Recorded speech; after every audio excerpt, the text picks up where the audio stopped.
We got my man Dave the Barber. Good Looks Barber Shop is a staple in South Philly for I want to say 15 15 years. years, Yeah, yeah, 15 years, going on man. Still 16. going. Yep. Top notch barber right here, man. So I want you to give the people a little insight about yourself, how you got started. I know that you have got your barber license and attained your barber license when you was in Charlotte. Actually, we're in Hmm. Pennsylvania. He got his license when he was in Charlotte, North Carolina. Right.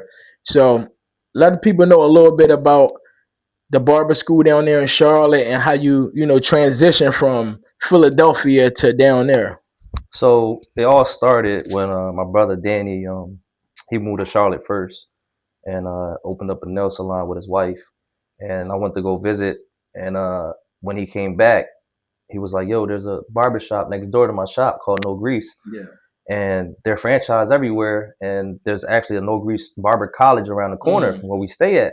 He's like, "Why don't you check it out?" I said, "Yeah, I mean, it sounded like a good plan." So once I went there, got the brochure, and uh, paid the deposit, got my my startup pack, and we just went from there, and here we go. Yeah. So yeah.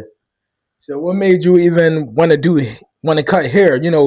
There's so many ways to get money these days and stuff like that, with so many different things and Hmm. stuff like that to do. Well, what gave you the passion or even inspired you to want to pick up the clippers? So once again, my brother Danny, he moved from what, California at the time. I was like 13 years old, and he was like, "Yo, shape me up," and I'm like, he's like, "Start from the back of the side." You know what I mean? So I'm like, I'm Yeah, just doing it, and I'm like, as it just came like effortless or whatever you want to call it. Just like it was just yeah, started from there, and then I just fell in love with the art, and then going to different barbers, getting haircuts, and asking them how they started, yeah. and it became like this. It just caught my attention. So I figured I had some type of skill in it, and I just took off with it.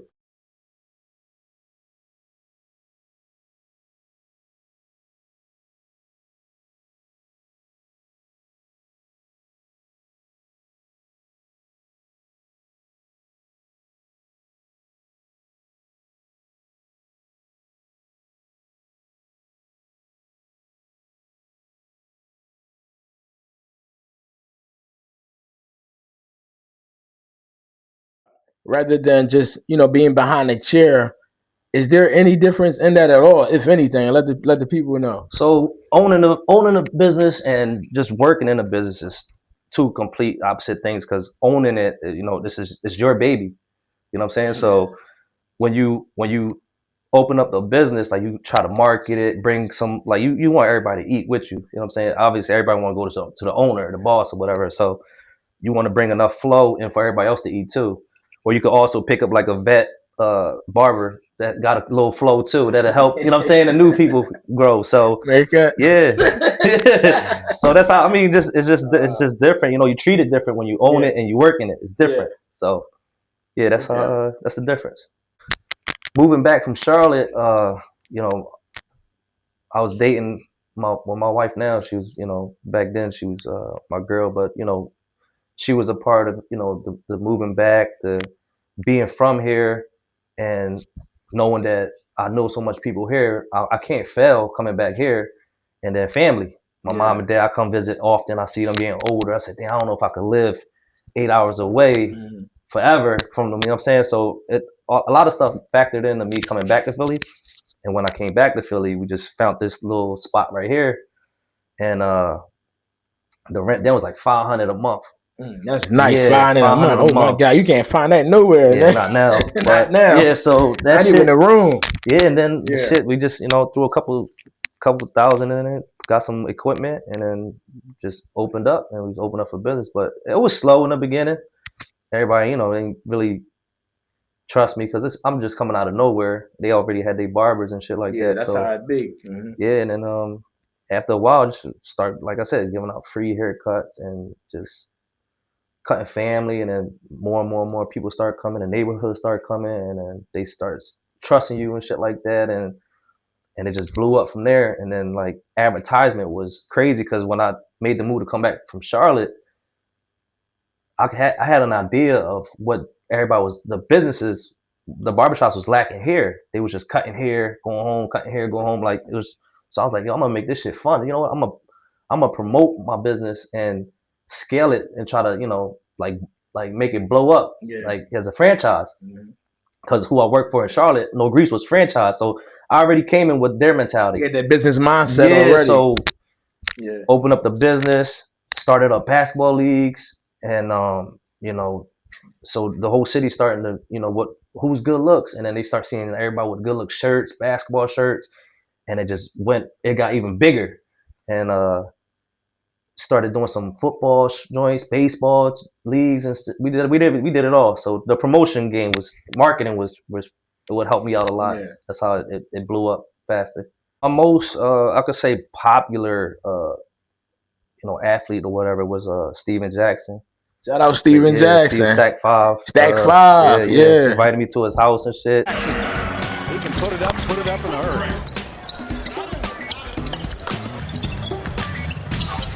Is anybody guarding Steven Jackson?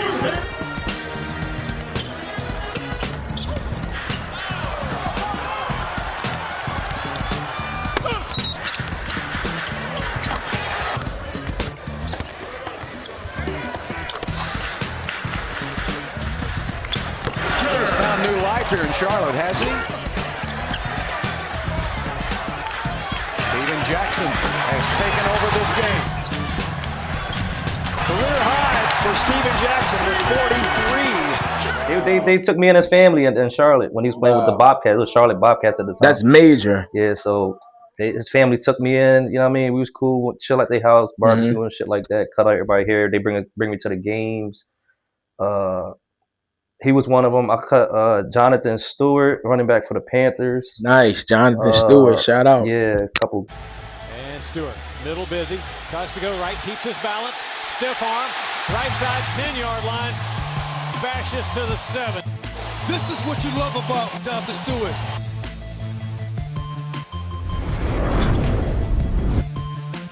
Stewart's open, crossing. Newton gives it to him. Stewart's hit, but he keeps his balance. 40 to the 45, roughed up from behind. I really like Jonathan Stewart. He's a tough runner. He's got good vision. He's explosive. He's powerful.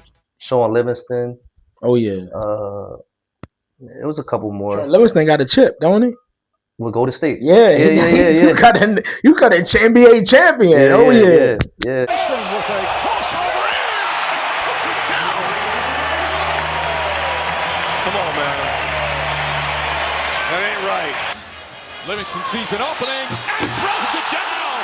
Wow. Well, again, a little bit of a miscommunication, whether it's a switch or not. And Livingston, a beautiful finish. And those are tight-looking shots. Everybody seems to be feeling a little pressure. Oh, Nash kicked at Livingston. Livingston still gets in to get the hoop. That's major. It's a handful. Handful. This last year I cut what's his name? Lamb. He's an offensive lineman for Miami Dolphins. He tried out for the Philadelphia Eagles, and I don't think he made the cut, but when he was here for the offseason training, he came by, stopped by. Somebody gave me a oop, called me up, take care of him, came through. And this is for the young barbers. If you know how to cut at home and stuff like that, it's still good to go to school because it's going to be certain business skills they're going to teach you and certain communication skills and stuff like that. But dealing with a client and how to, you know, build your clientele up and and grow your business. So it's still good. Like, you know, the ones that's out there cutting in their crib and their house and getting, you know, that's cool. That's a good start off. But it's still good to get sharp. That's how you start. To go to school and get sharp, right? That's basically what you're saying. Yeah, I prefer barber school. I mean, not because I did it, but I already went into barber school, already know how to cut hair. I kind of needed like the hours and the license. But when I really got into the classrooms and shit like that, it was a lot that I didn't know. You know what I'm saying? So it's stuff that you can do and can't do with hair. So I learned a lot. And then, like you said, it's like they train you, discipline. You know, you got to be available at this time. You know what I'm saying? You got to get your hours in. And communication skills. I mean, like cutting in the house, you don't really got no communication skills for real. You're home, you showing up with slippers on. So you go to school. I consider a lot of the new kids try to school out. You know what I'm saying? It feels better knowing that you did it the right way. What's your go-to? What do you like to operate with? Anders? Is it walls? Right now, is it oysters? What's your? Right now, I'm using the wall seniors because it's like in barber school that was one of the clippers they started you off with, but it's real powerful, and I stick with those. I fade with those. I fade with the Babeless. I shape up with the Babeless. The Babeless came on the scene, man, and put pressure on Anders and Yeah, Walls. They came on the scene and started killing for a while. It don't get hot like that. Yeah, it don't get hot, and it's sharp. They're pretty reliable. And we're in a city where it's a real competitive city. Right. You know, it's a real competitive in anything, whether it's music, cutting hair, fashion, everything. We're real competitive here. So how are you able to, you know, like maintain your scheduling and what other things that you might have going on outside of just barbering? I mean, as the years go by, you know, you find balance with life and, you know, cut. In the beginning, when you're young, you hungry, it's all barbering. You could cut from like 9 to 9. You know what I'm saying? You just chasing money. After a while, you get like burnt out a little bit. You got to figure out how to balance life too. You know what I'm saying? You got a girl, you got kids. So, you know, you find different hobbies outside of cutting hair, and that should have helped you out a lot because you don't want to just keep cutting hair and just like have no life too. You know what I'm saying? So that helps out a lot too. Yeah. So I mean, Philly is so diverse, and it's like whatever people prefer. You got like, you know, Asian, you got American food, Italian food. We got everything in Philly. So it's just like it's a lot of spots in Philly. And it really depends on like where they want to eat at, like what they got to taste for that day, because it's real diverse. Stay consistent, always be available, and you know, it's a different era. Our era was handing out flyers and cards, and you know what I'm saying, giving out free cuts. You know, if you got a slow day, go out there and give 5 free cuts out. That should have turned into 50 cuts. You know what I'm saying? That's still promotion. That's good promotion. You still working, and you know that's gonna bring, like, you thinking about down the line. Right. So at the end of the day, you still sharpening your game up, no matter if it's you getting paid for or it's free. So you free because you throwing like samples out. You know what I'm saying? So samples out. You throwing samples out. So it's like that should have come back, and that person gonna tell somebody else. I'm like, damn, I remember boy looked out for me. I'm gonna look out back for him. If I can't pay him, I'll just send him 2 cuts or something, 2 of my nephews or something like that. So, and at the same token, you sharpening your game up. You know what I'm saying? So that'll help a young guy a lot. Okay, here's a question for you: enhancements or original? Original. All right, original. Because a lot of people feel like, you know, in today's, you know, barbering is a skill, is an artwork, it's a form of art. Yeah. So a lot of times, sometimes I might have this is another question. Not a question, but people, when I go in other states, and I don't know if it's a Philly thing, but they be like, "What's the white line?" Right. I'd be like, explain to them and tell them why you say original, and you know, I mean, but either one. For me, it's just I'm all about the just getting the cut, getting it out the way. You know what I'm saying? And it takes time. It's adding another like 30 minutes to your craft, so the price is gonna be different. It look good, but for me, it's just, I mean, I've been cutting 20-something years. I never did that right here. Yeah, I never did it. It did no enhancement. I just don't, you know, people don't even ask me for it. You know what I'm saying? I fuck around and be like, yo, you want to put some dye shit in it? Like, no, I'm cool. But so the white line is natural just from the dry skin. From the skin. And the razor. From the razor, yeah. You wash up the hair pretty good after the cut and shape it up, put some, you know, a little holding spray, hit it with the clipper and the razor, you get the white line automatically. Give me a day in the life in the barbershop, because you know sometimes people come in. It's always the story. You know, barbershops should be. I always say should be on a TV show, right? Because there's always something going on. Give me a story or something that, you know, it don't got to be bad, don't got to be good. Just something funny. Give me something for the people that you can remember, that it was some good times that you had in the barbershop that you can remember. So being where I'm located at now, there's always a good time. You get everything in this joint, like everything, man. I'm dead center in the neighborhood. A lot of foot traffic, a lot of diversity. You get every race coming in here. And like you said, in the barbershop, you get all the news first. Like as soon as you open the gate, you get the news before the TV do. So that shit, you get everything in here. So yeah, man, every day is a funny story in here, man. Somebody going on with their day. Right when I just opened the gate, Greg Pop came in here, you know what I'm saying? Like they was arguing this shit outside. So he came in. God. He was hot. He ready to whoop Greg ass. So my God. That shit was crazy. Early in the morning. That's the neighborhood people. The people from the neighborhood. This is a neighborhood shop. You got some shops that's located in like a shopping center, and you got some shops that's the staple of the neighborhood where people actually come and check in on their barbers every day. Every day. How you doing? You need me to run to the store for you? What's going on? Yeah. Walk my son to the store. All that. All right. So, do you consider barbering a job or career? For me now, at my point, it's like craft for me. Like sometimes I'll be giving out free cuts sometimes. Everyday part. So it's everyday part of life. Yeah, it's just like, you know, when they need me, I'm there for them. You know, if now when I'm not available, they could wait. You know what I'm saying? And they'll wait. So it's all about communication with your clients, and you know, it's just putting time in. It's just for a career. It's always going to be, especially if you own a business. Yeah, you're going to say career wise, it's going to be that because you want your business to stay afloat forever. So because that's your baby, right. That's your vision. That's what you opened up. Yep, my first baby. So you know, shit opened up like 21 years old. So still here. You know what I'm saying? You first picked the clippers up. When you first picked the clippers up, how old was you? 13. Yeah, I was 12. My mother taught me how to cut. Yeah, see? Who taught you how to cut? Your brother Danny? Or he put the clippers in my hand and told me to do the shape up. So yeah, you could say, but like, you know, then you got to try in the fade part and that shit. And then every cut you just learn it. Just start clicking. You start, you know, you fuck somebody's shit up, that shit just fucked up. Yeah, absolutely. So you couldn't really learn like that back then. You just had to just go from, you know, cut after cut and get better.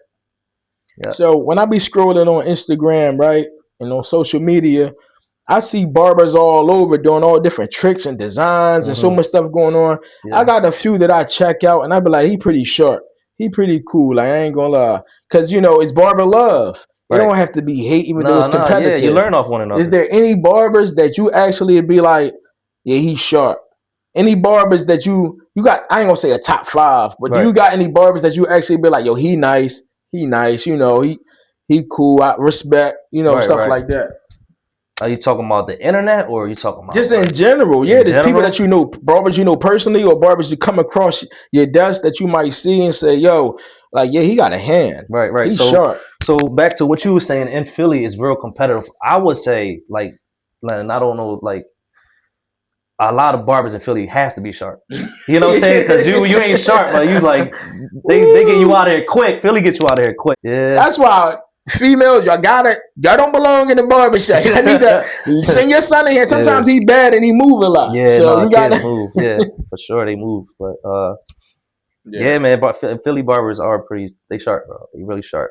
Online, you can do a lot of editing and shit. You can hide some stuff. Like you said, enhancement hides a lot of stuff. Filters. Yeah, they hide a lot of stuff. That's why I like, you know, a natural cut. Yeah. No paint. You know what I'm saying? So. All right. So how has the barber game treated you over the years? What have you been able to do financially and stuff like that just off of being a barber, just being a top barber owner, you know, over the years, building your clientele? How good has the game been to you? What have you been able to do? Shit. From what doors did it open for you? The barber, you know? Yeah, I mean, there's a lot, bro. It take care of your family, take your family out on vacations, it take care of other families. It definitely they give you a lot of freedom sometimes being a barber, because you just go by what you want to do. You know what I mean? It's no real like time schedule you have to be on. Like you don't have to clock in 9 to 7. You want to work 3 hours a day, that's on you. You know what I'm saying? Like it give you a lot of freedom.